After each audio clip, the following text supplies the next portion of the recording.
U-Mapisa Nqakula izolo utshela inkantolo ephakeme ePitoli ukuthi usotswebhu we-ANC ephalamende uPemmy Majodina uyena owaputshuza imininingwane yenkohlakalo ngaye njengoba efuna ukuthi emiswe esikhundleni.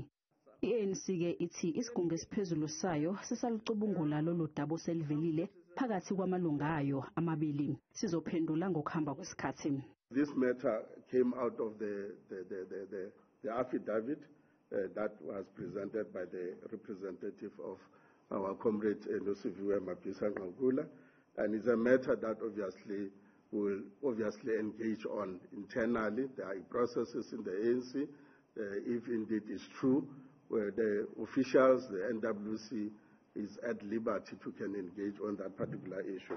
Kusenjalo amaqembu aphikisayo athi ibambe ngakho uMapisa Nqakula akekho msulwa nakancane nje kulezinsolo. Look, the speaker must be held accountable. It's actually long overdue. She should have been held accountable a long time ago, because the affidavit that led to her arrest was written and produced in 2021. What Nosiviwe has been doing of taking bribes from service providers is all what all ANC ministers are doing. There's not a single minister of the ANC who is not collecting bribes from these people. It's just that they have not yet been uncovered. uMapisa Nqakula usolwa ngenkohlakalo ebalelwa ku-2.3 wezigidi zamarandi akwazelwa ngayo ngusonkontileka khathi esengungqongqoshe wezokuvikela. Izolo udedelwe ngebheyili yenkulungwane ezingama-50 zamarandi kanti uzobuyela enkantolo ngoNhlangulana.